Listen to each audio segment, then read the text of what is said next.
Ladies and gentlemen, welcome back to the CryptoNews podcast. We're buzzing as always. Lovely day in Toronto. And today we have a guest across the pond in Seattle. Super pumped to have John deVadoss on the podcast, who is the head of development at Neo Blockchain. And John has a clear and strong vision for Neo and the decentralized web, that the future of Web3 lies in attracting the brightest minds.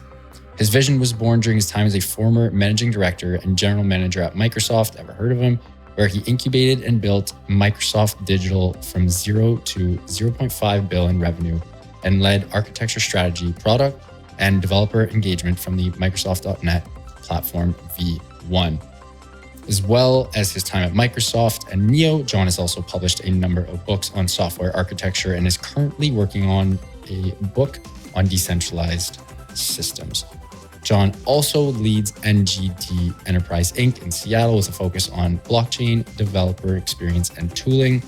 He is also a board member of the Global Blockchain Business Council, as well as co-chairman of IEEE Blockchain and IEEE Blockchain Standards Association. Wow, what a bio. I need a drink of water after that. Without further ado, I'm very pleased to welcome John deVadoss to the CryptoNews podcast. John, welcome to the show, my friend.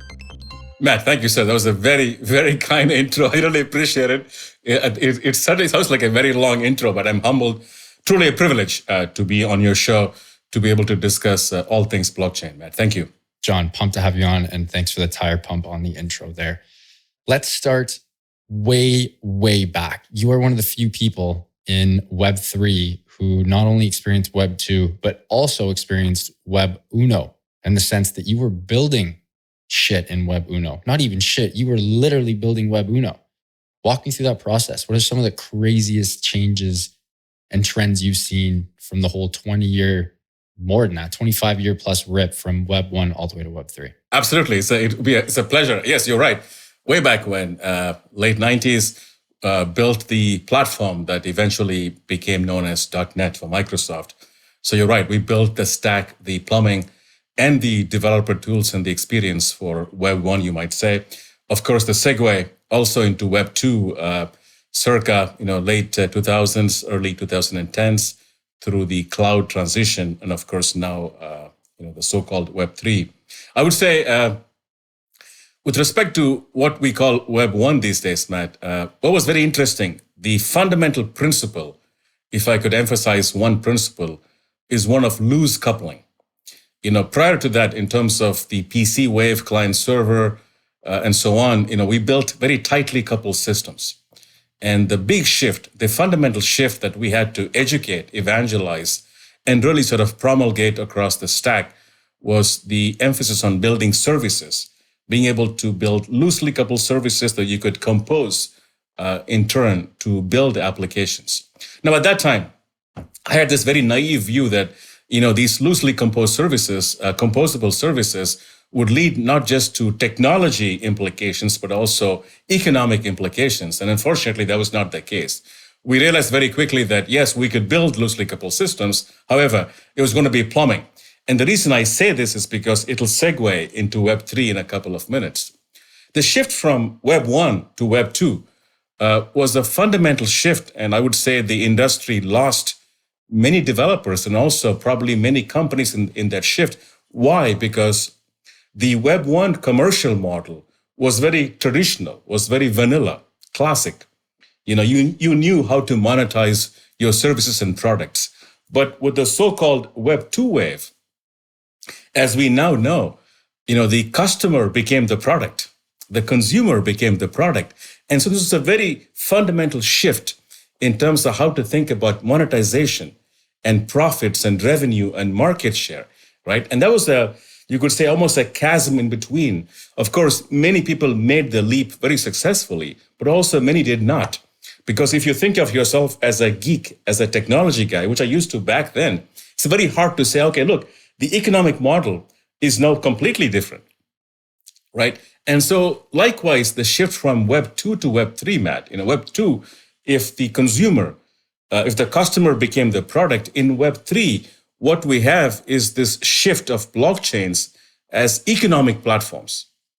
Now, what I mean by that, in the history of computing, going back a long time, back to the mainframes and even before, right? Client server, PC, web, cloud, they're all plumbing platforms, Matt. It's just the plumbing, the wiring, the pipes, infrastructure, passive, inert. But with blockchain platforms, we have the crypto economic protocols baked inside the stack, meaning, we have incentives, rewards, penalties, codified via smart contracts for the first time in history. And so once again, I see this chasm, similar to what we saw with Web 1 to Web 2, going from vanilla business models to the customer is the product, now from Web 2 to Web 3, where developers, technologists, IT people have to really grok economics, or at least incentive models, because otherwise they're using blockchain as a database, which of course is pointless, right? So that's where we see this hurdle, if you will. We have built the best dev tools and experiences for them, but unless and until we have millions of developers who can see this shift and say, look, how am I going to apply? How am I going to exploit these crypto economic protocols for my business's benefit? We haven't really made that shift. And that's kind of why I see a parallel, if you will, between that first shift and the second one, which is even bigger. To close the loop, right, in terms of Web 1 and loosely coupled systems, I finally see the light where now, of course, Web 3 is about loosely coupled systems, but the lines are drawn from an economic perspective, not from a technology perspective. And that's why we have, what you call DeFi, right? Is composable finance. But the lines are not drawn in terms of technology components, but in terms of economic components. And with that, let me pause. And it's been a kind of a few minutes of back and forth, but I want to just pause right there and, any questions, thoughts on what I said? No, that was a great spiel. And I love how you threw that back to me there. I guess in summation, you're a big believer that economic platforms, aka blockchain, is and equals sovereignty of the individual. It really sort of gives them the power to unbank themselves and do what they want with their money. It's a very good point. Yes, absolutely. And I could talk for hours and days on this topic. Yes, you're absolutely right. Right. The first time in history, we have economic platforms. And as you said, so why do we care? Why does the user care? Why does the customer, the consumer care? It is because for the very first time, we can offer them, as you said, self-sovereignty, being able to protect their data. Now, obviously we talk about Web 2, but I will say, and this might be very politically incorrect, but Matt, Web 2 is a bit of a cesspool in terms of the social media, the censorship, the flame wars, and it's a bit of a cesspool in terms of what goes on. Unfortunately, what began as probably a very good idea, which is why I'm not very comfortable with this Web 3 moniker. It implies that we are building this on top of the Web 2 fabric, which I believe is not the case at all. We made a fundamental shift, right? Good point.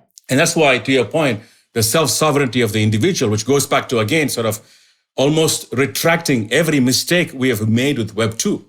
If Web 2 is surveillance capitalism, right, then really Web 3 is self-sovereign capitalism, if you could put those in those words. And so I would say sort of it's really a detour and a diversion away, having learned from those fundamental, false mistakes, principles, and even the value system. So yes, unless and until the customer, the consumer understands and internalizes, and furthermore demands self-sovereignty, I don't believe we have truly reached this vision of Web3. Very interesting. Let's take a break from Web3 for a sec. We'll go back to sort of Web Uno and Web Dos. You built some really important shit at Microsoft. Very important shit. What was it like working for, a top 5 company of all time kind of thing? Like, could you feel the innovation and the buzz and the culture? Again, I know it's a very qualitative and shitty question on my end, but could you feel that? Like, did you know how special it was being a part of that back in the day? We had an idea. I'll confess. I don't think we realized the impact we were creating in the industry and across the market. I led architecture for .NET V1 and V2 long before it was called .NET. At that time, we called it, in fact, NGWS.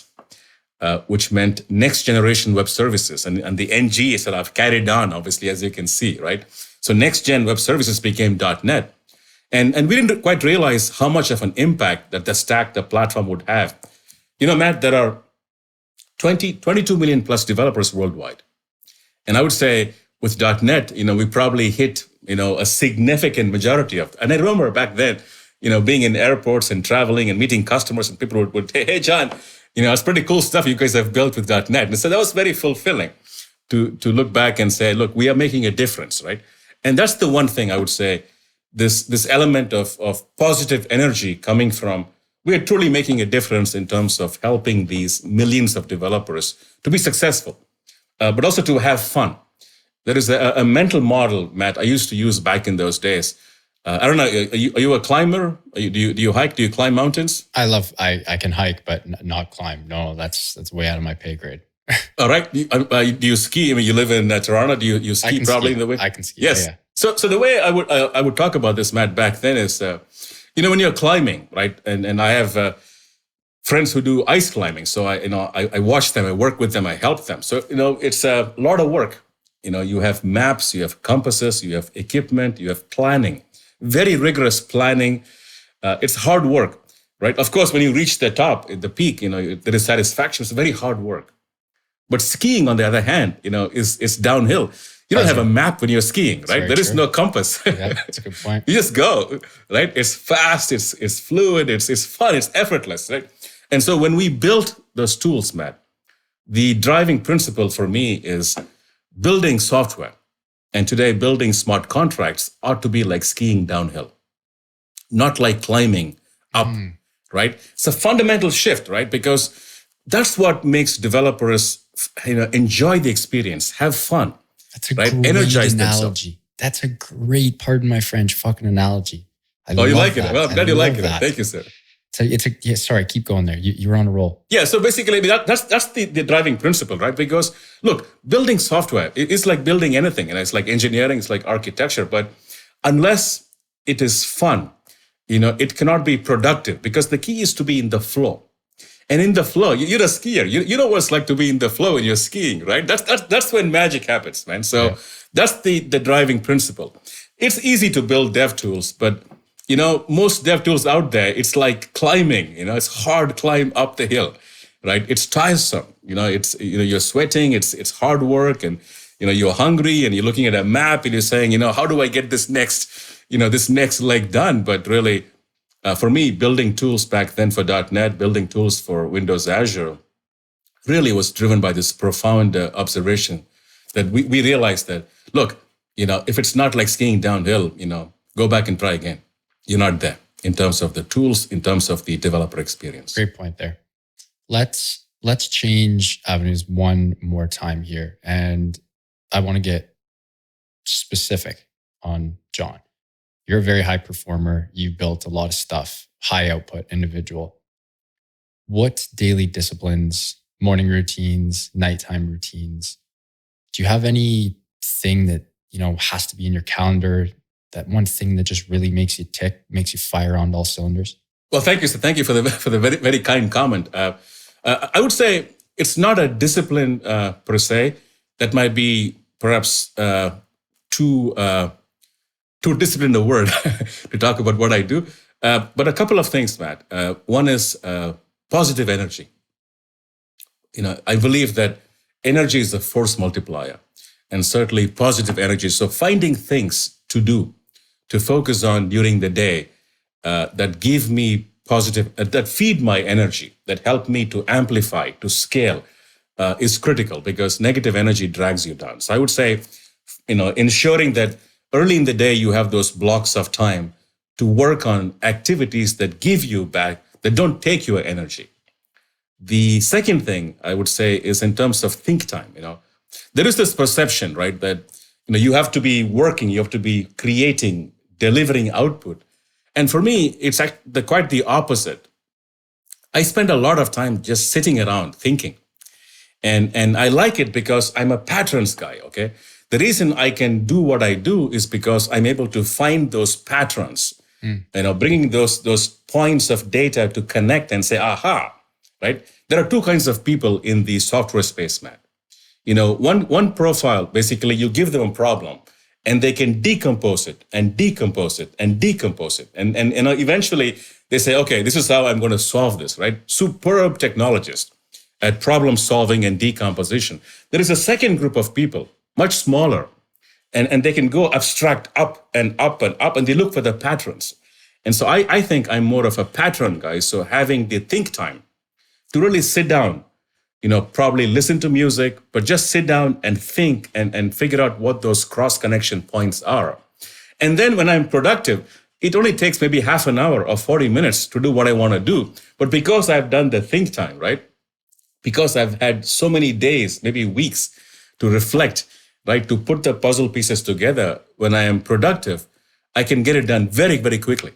And I would say those two things in terms of positive energy being a force multiplier and ensuring that, look, in the commercial world, right, there's a perception you got to show up at 9 o'clock, you got to be busy or act busy or look like you're busy, right?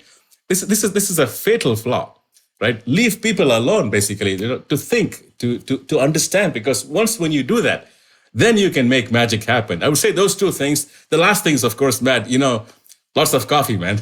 Yes, RT. Right? And some other things that we cannot talk about publicly, but certainly at least lots of coffee. I love that, John. You mentioned the importance of sort of doing nothing and having that, creative time to yourself. Do you put this in your calendar? Do you block these, hour, Yes. 2 hour, 3 hour time slots off? Absolutely, religiously, because I need to clear up my mind. I need to clear up my energy space, right? I need to clear up, the fields around me. And so absolutely super critical for me to just block it and say, look, I will not be reachable. I need to think. I need to sit down. I need to lie down. I need to be, going for a walk, or I need to go bicycling. But anything I can basically, close off my audio visual channels coming in, right? I need to block those because there's so much noise out there, right? And so it's not about reading or, it's just blocking off all those channels so that I can process for myself, and then I can reach my own conclusion as to what this means. What are the implications, right? And what do we do about it? So I would say it's a bit like being a hermit, right? But for certain days during the week, or even certain hours during the day. Otherwise, I find that the hassles, the noise, there is so much noise out there, right? So little signal. The noise distracts you, and then you end up being, visibly productive, but actually significantly counterproductive. Interesting. Very makes interesting. sense. Yeah, it's a paradox, but it makes total sense. It makes a whole lot of sense.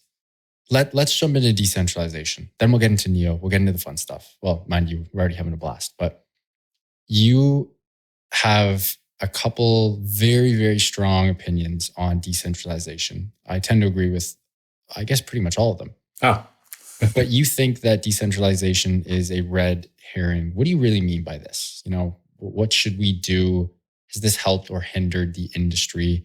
I guess let's start by you giving your take and definition of decentralization and how crypto isn't actually decentralized. And we'll go from there. Yeah, thank you for asking this question, Matt. It's a topic very close to my heart, and I think a lot about it.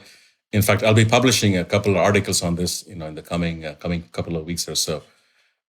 My opinion is that, yes, it is a red herring because it has been used and is still being used, I believe, by venture capitalists and certainly, by some pioneering key leaders in this industry, really as a distraction. Because why do we really care about these? First of all, about decentralization. Why do we care? Why should the common man care? Why should the developer care? I make a distinction between the means and the end, right? Always critical, because we oftentimes we confuse the symptoms and the problem, right? There is a problem and there are symptoms. And likewise, the means and the end are two very different things. So at best, we can think of decentralization as a means. Then what is the end goal, right? The end goal, I believe, lies in the area of self-regulation, self-governance, self-regeneration, right? So that is the key. We're looking to build these systems that can endure. In fact, I should not say systems, because when you look at a Bitcoin, right, it's not an application. It's not even a system. It's an institution. And so what is an institution? It is self-regulating, self-governing, self-perpetuating. It endures, right?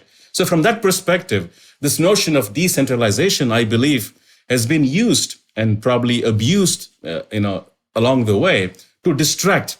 Maybe purposely, I don't know, but certainly it's a distraction. Let's focus on what is the end goal. Self-sovereignty, as we discussed earlier, right? Self-governance. Now, how we get there are many ways. Back in the 90s, I spent many years in grad school working on AI, long before machine learning became sexy and became cool, right? So we ought to be looking at what are the capabilities that we need to infuse into these systems to ensure that the end goals are met. And by the way, when people talk about decentralization, from what perspective? Is it around the number of nodes? Is it around the teams? Is it around the who owns the tokens? A lot of right? metrics, yeah. Yes, exactly. There's no singular point. It's very true. Right. Who are the money bags? There's so many different perspectives. And so for someone to say, this one is more decentralized, or even people in the past have created metrics, right? We have these so-called metrics to sort of define and measure how decentralized. It's pure nonsense, I think, at best. And at worst, it's a distraction that takes away the focus from what are we trying to do? Let's focus on self-sovereignty. Let's focus on self-governance. And let's figure out what we need to get there. And of course, there is an aspect of decentralization. But, I also want to make a very controversial comment here. People talk about, socialism, man, right? And oftentimes the response is, well, it's never been done right. It's never been tried right? Or sort of aspects, if you will, of communism. Right. And so I see a similar aspect around decentralization. When you push, people say, oh, it hasn't been done right yet. Right. It's a very slippery slope. Let's forget about the means. Focus on the end goal. And let's make sure as an industry, as developers, and certainly as consumers of this amazing, technology revolution, that we don't lose sight of what is the end goal. And let's not be distracted by what might be shiny objects along the way, in my opinion. Interesting point there, sort of comparing that to socialism, because that's literally though. And when I get asked about this, or when I feel the need to throw my 2 cents in or my hand in the cookie jar, that's usually what I say. I go, well, it's batting 0%. It's never even got on base. You know what I mean? Like it's been an absolute failure 100 times out of 100. And then and yet what do they say? They say, well, it hasn't been done right. Give me one more chance. Give me one more turn, right? and then I usually go, okay, how? And then it's usually along the lines of, well, what if we got a piece of land in place X and money from place Y? It's like, if you were filthy rich and were an elite, would you want to give up your land for some socialistic experiment? And would you want to give your money as well? Like where you know what I mean? Yes. It's one of those, I know we're going a little off the rails here, but yeah, that's No, this is important. It's interesting though. It's very interesting. And on that topic, I find that a lot of socialists are they have a good goal in mind. It's like they actually want to do good. They want to do better for the planet. But it's like, if you really want to touch as many people as possible, work your ass off, take advantage of capitalism, become a billionaire, and give it all away. Like that's, you know what I mean? That's really how you're going to make the most impact. It's not about being a social worker, and social workers are incredible people. Nothing against them. I'm just saying, if you want to touch as many people as possible at the end of the day, take advantage of the current system that has got us to the year 2022, become a billionaire, give it all away. The show goes on, Well said, man. Absolutely well said. I spent about almost 9 years working for the government. I was well, not exactly working, but I was volunteering in the planning commission of the city council locally. And to your point about good people, I agree. It's good people. But you know what they say, right? The road to hell is paved with good intentions, right? And I can tell you, Matt, I came away absolutely convinced of that aphorism. There is so much truth in there, you realize. Yeah, very well said. Very well said. Let's take a quick break. Give a massive shout out to our sponsor of the show, Prime XBT. You guys know I love Prime XBT. Been using them for almost 2 years now, as they offer a robust trading system for both beginners and professional traders. Doesn't matter if you're a rookie or a vet, you can easily design and customize your layouts and widgets to best fit your trading style. Prime XBT is also running an exclusive promotion for listeners of the CryptoNews podcast. After making your first deposit, you get 50% of that deposit credited to your trading account. The promo code is CryptoNews50. That is CryptoNews50 to to receive 50% of your deposit credited to your trading account. Now back to the show with John. John, a couple more questions on the whole decentralization thing here, as you were very, very passionate about this. And I do also, you and I are in the same yacht here in the sense of, I do think we need to do a hell of a lot to fix this on the tech side and on the dev side, as I have zero rights to be giving any advice in that regard. You, on the other hand, do. What can we do? What can people like you do, actual builders on the tech side, to make our system, our ecosystem, as decentralized as possible? Well, first of all, thank you for the question, Matt. And again, I would say to your point, in my humble opinion, and I want to really call this out, Matt. There is a perception, I believe, very wrongfully, that somehow somebody has to be a developer, a dev, to be able to contribute to shape this ecosystem. I vehemently believe otherwise. To be able to read code, to be able to understand the design principles, the design philosophy, the design patterns, I believe is equally, if not more important. So I would say again to your listeners, if you have time, if you have the interest, go look at the code. Become good at reading the code. You want to understand. You want to see, what are these guys doing? How are they building it? I call Bitcoin an institution. Go dig into it and see, why exactly is this an institution? So I want to emphasize this upfront, very much so, right? Because I get this asked a lot, Matt, and I vehemently believe that, we need to educate people to say, look, reading code, being able to understand code is equally, if not more. Now to your question in terms of writing. I know I spoke about 22 million developers worldwide, right? Yeah. And we look at the blockchain industry. People talk about, I have 50,000 or 100,000 or a couple of 100,000 developers. It's a rounding error, Matt, in the bigger scheme of things where we are. It's a rounding error, to put it very, very bluntly, right? Unless and until we have millions, 3, 5, 7, 10 million developers, we really cannot say that, we are making a difference. So how do we get there? Again, to the earlier point, right? Skiing. Developing, smart contracts, developing, blockchain apps has to be fun, has to be like skiing downhill. We discussed this a few minutes ago, right? Yeah. But also, when I began this journey a few years ago, I will tell you, debugging smart contracts was a nightmare. There was really no way, on the premiers, across all the premier stacks out there, and debugging code was like, for me, witnessing the debugging of code back in the early 90s. You had to do printfs and paper and check and log. And so when we set out to build the dev tools for N3, we said, look, this is not going to work. The tools, the experience has to be comparable to what we have done earlier, for developers building on Azure or Amazon Web Services, right? And so we, with the blockchain toolkit, for example, right, in about 3-4 minutes, you can build, test, and deploy a smart contract. And that's how it's got to be, right? It doesn't matter which language, what is unique about the N3 ecosystem. And what I enjoy about this is, look, no constraints. Some of the early chains out there, the early stacks, right? I believe they came in without empathy for the developer ecosystem. And they said, thou shalt use this language or this framework. Fatally flawed. Shouldn't matter.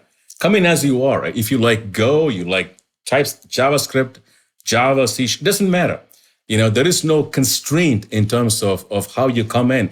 And so what we have done is basically, look, polyglot, just the way the world is, right? And no specific framework. With that said, the flip side is the Rails, to make it easy, to make it safe in terms of safety of writing code. Yes, but no constraints. I would say that's why in the last, I think, 2-3 years, we have certainly seen, following from our work with the N3 toolkit, the industry at large, shift and evolve to address more the developer experience. And again, the bar is very high, Matt. Anybody who says that, we have made a dent already, absolutely not. Tell me when we have 5 million developers or 7 million developers, then we can say, yeah, we're making a difference. So it's a long way to get there. But as we said, one is the dev tools, the dev experience. And yes, we are there. In some cases, we are superior to how you can do with the Azure or an Amazon. But the second piece is also to be able to grok that this is a different kind of platform, right? It's not, like you said, Web 1 or Web 2. It's very different. And being able to exploit this platform requires not just technology skills and technology thinking, it requires economic thinking, right? And that, unfortunately, has not been a forte of the developer community for eons, right? So we are making a very big shift. In fact, when I mentor, young people, the one thing I tell them is, look, if your major is in computer science or engineering, get a minor in economics. You need to understand and blend and harmonize these two thinking models, right? To be able to be successful at exploiting these stocks. Otherwise, you have sort of, at best, half the coin. Right. At best, right? And again, I cannot emphasize, one, in terms of reading code, right? Do not be sort of, do not listen to those people who say, unless you're a developer on GitHub, writing, committing, not at all. Be read code, critical skill, right? And the second is, economic skills. This is where I would say the classic developers, the mainstream developers do not understand this, Matt. It's a huge opportunity for people out there who want to come in and disrupt this. If you can come in with an economic lens, with an economic mindset, being able to grok and apply economic models, you can change the game. So still very early in this. With that said, though, we have not seen anything like this in the history of computing, I'll tell you. And I've lived through multiple waves. We have not seen anything like this. And this will change every aspect in terms of not just computing, but the socioeconomic implications, right? I'll tell you another story. Back in, I guess it was the early days of Azure, right? We had this saying, we would say, look, when, social trends, economic trends, and technology trends converge, that's when magic happens.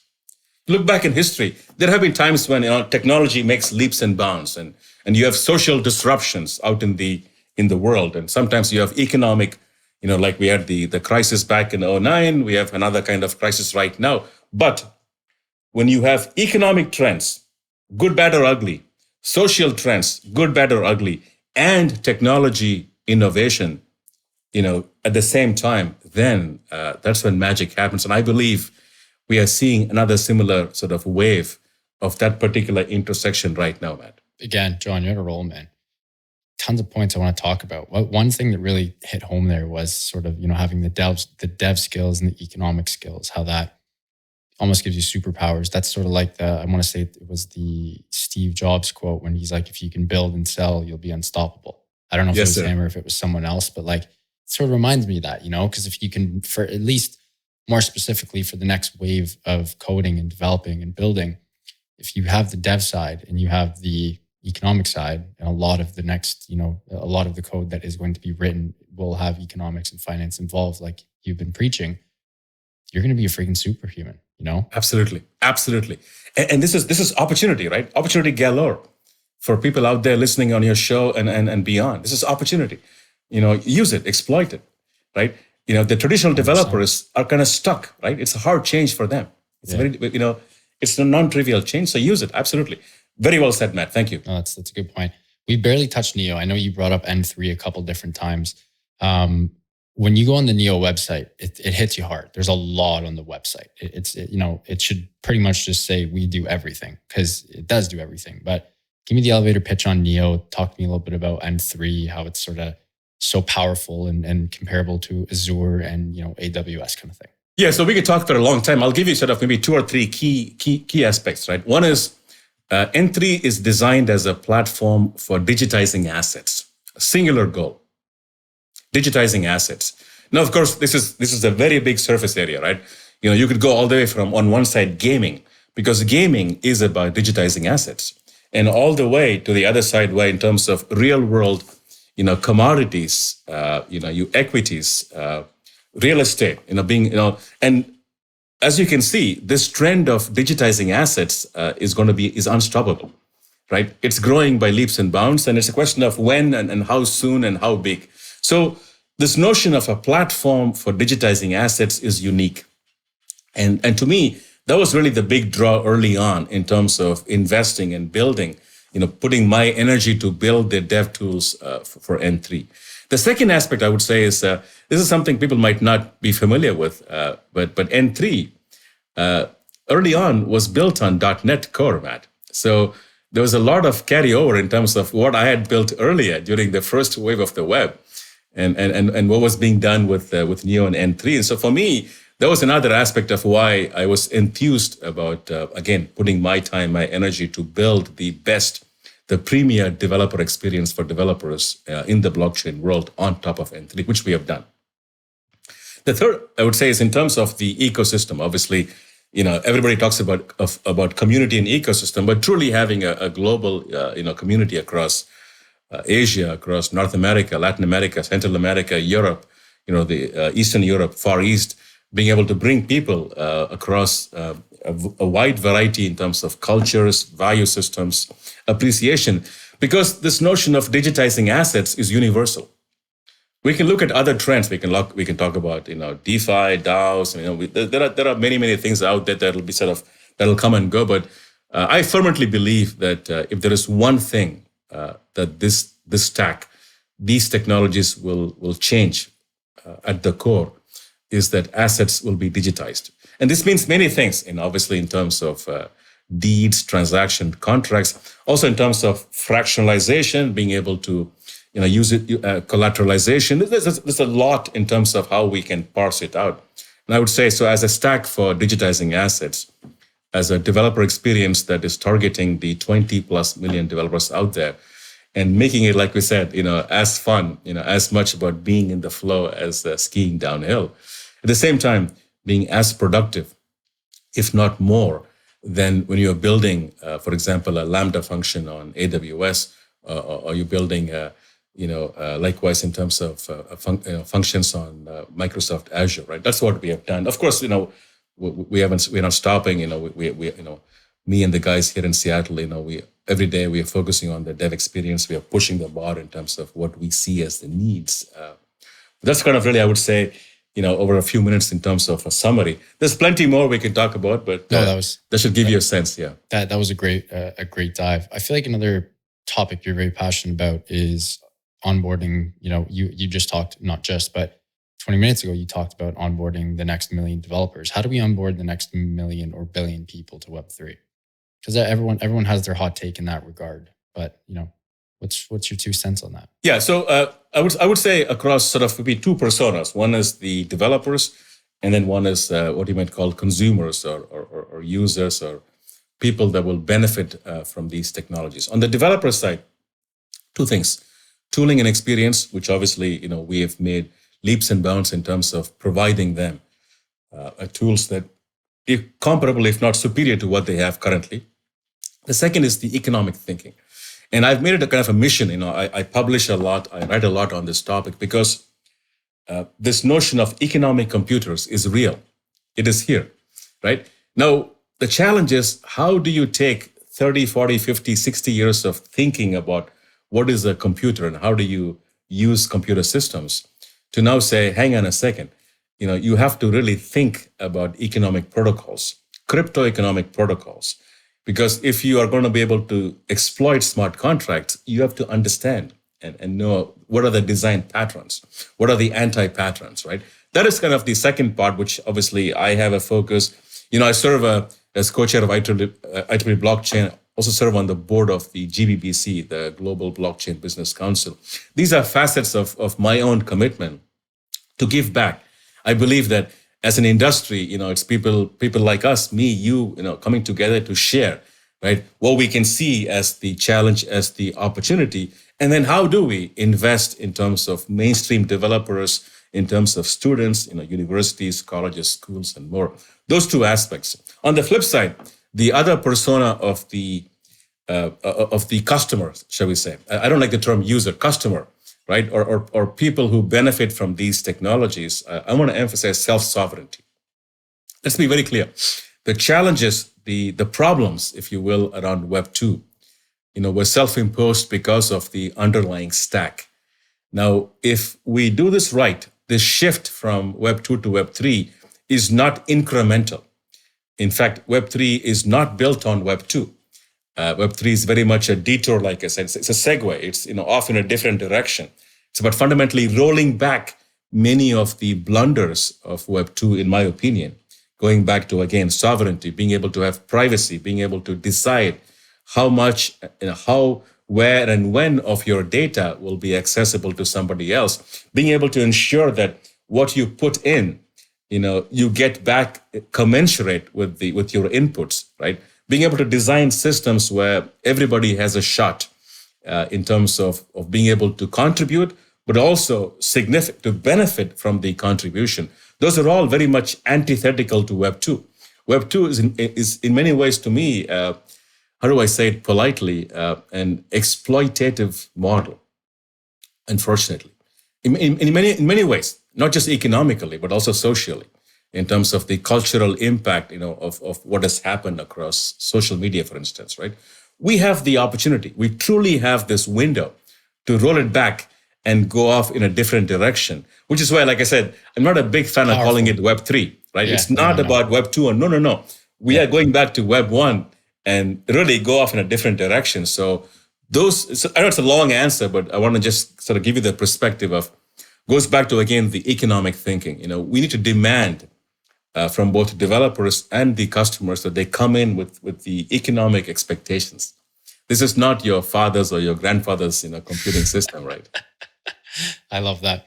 John, this has been an absolute treat, man. Wow, you've dropped many knowledge bombs. A couple more questions, then we'll wrap up here. Let's put our shit kicking boots on. Let's jump in the hot take factory. I'm sure you got a couple. Give me a good hot take you got. It doesn't have to be crypto or finance related. It can be life, politics, nutrition, sports, you name it. But what's something that maybe only John believes in that most others don't? That's an interesting. What is the one thing that I believe in that others don't? I believe that blockchain platforms are only the beginning, Matt. These are economic. I call them economic platforms. We will have socio-economic platforms. That is the next shift, the evolution of blockchains. I firmly believe this. I don't think anybody else out there I've talked to has this perspective on socio-economic computers. I know it's kind of a building up on our discussion, but it is certainly something I vehemently believe in, Matt. Can you keep going? Give me what do you mean by this? What do you mean by that? Yes. So we talk about incentives, right? Economic incentives. Blockchains, crypto economic protocols. What is baked in is economic incentives. But life, society out there is not just about economic incentives, right? We have this thing called altruism. Altruism has no economic incentives, right? We do things, we contribute, we give because we feel good about it, right? So being able to design these systems not to be obsessively focused on economic incentives is going to be the next big leap. Now, I'm talking well beyond where we are. Obviously, we haven't even, sort of driven mass adoption of blockchains yet. And I'm talking about what happens next. But the reason I'm calling it out is if we become obsessively focused on economic incentives, then there is a risk, much like Web 2, that once again, we sort of go off on a tangent where everything is economic or is nothing.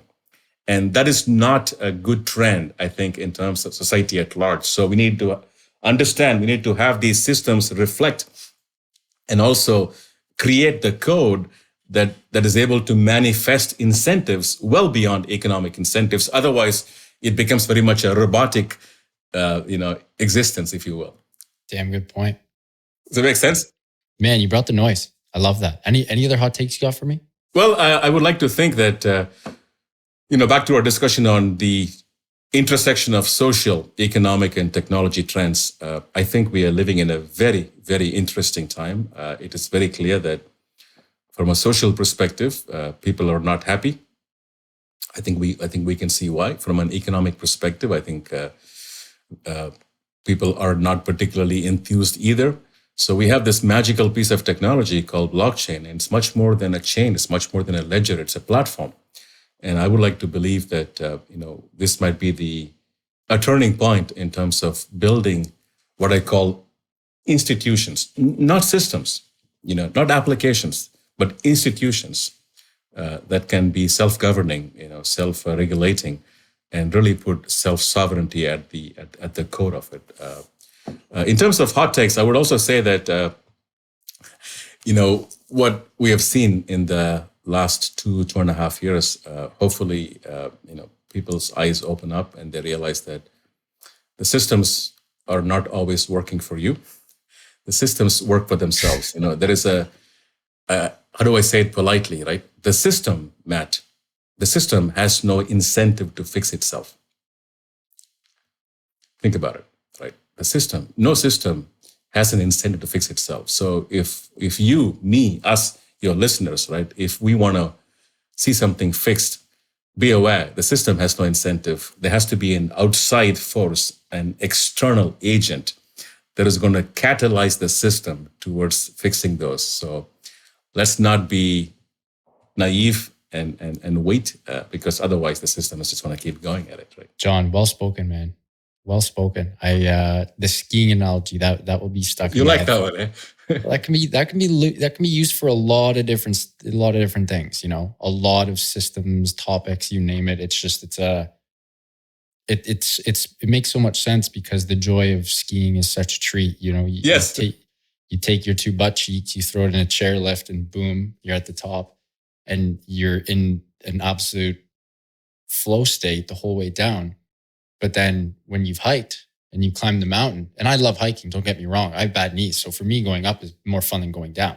I like the pain and the grind, and going down is just nightmare fuel for me. But again, this isn't about me. Both sides of the spectrum can reference and be familiarized with being at the top of the mountain, whether it's going up or going down. And it's a great freaking analogy. Well done. It's a mental model, right? And mental models are critical for us as humanity to be able to evolve. We have good, how do I say it, positive mental models. We can move forward, right? Yeah. If we have, shall we say, destructive mental models, then they hold us back in terms of what is possible, what we could do. And I say I'm a big believer in these mental models, which is why I call myself a patterns guy, right? And we need to look more for these patterns. It's true. But again, maybe going back to the system, right? The system has no incentive to fix itself. Well, that's the opening with blockchains. Perhaps we can design institutions that are self-governing. That's the potential, the promise, if you will. And there's a lot of talent over here too. That's one of the best parts. John, this has been an absolute treat, man. Thanks so much for coming on. You're definitely coming on for round 2. Thank you, sir. We could have chatted for a hell of a long time. Last question before you go. Are you a Seahawks fan? Yes. I'm a big hockey guy. Are you a Kraken fan? I'm getting there. I'm a big NFL fan. Hockey. The Kraken are here right now, so I'm working there. Maybe you could come out and watch a game sometime with us. I'd love that. I'd love to go see a Kraken game. They look pretty rowdy.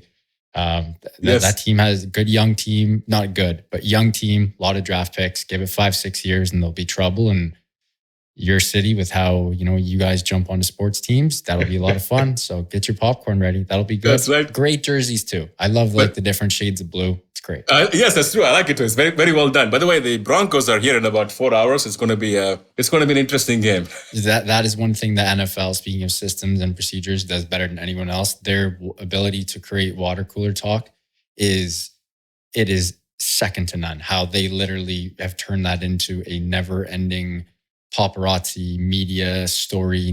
Like the NFL narratives are plentiful. They are infinite. It is like you can't write Russ going back to back to Seattle on the first Monday night game of the year. It's just that's right. They're magicians. Brilliant marketing, yeah. Brilliant marketing.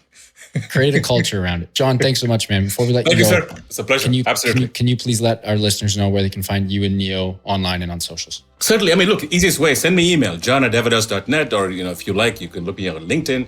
We have all the websites, links to the tools, the platforms, the stacks, Twitter, if you like as well. Not a big fan of it, but certainly email. Again, john@devadoss.net. Very happy to follow up, to discuss, to share more as well. And again, Matt, a true pleasure, a real privilege. So thank you for the discussion. I really appreciate it, man. John, thank you so much. Folks, what an episode with John deVadoss. Brought the noise, tons of knowledge, and some incredible analogies as well. Really hope you enjoyed this one. If you did, please do subscribe. It would mean the world to my team and I. Speaking to the team, love you guys. And to the listeners, you are the absolute GOATs. Keep on growing those bags and keep on staying healthy, wealthy, and happy. Bye for now, and we'll talk soon.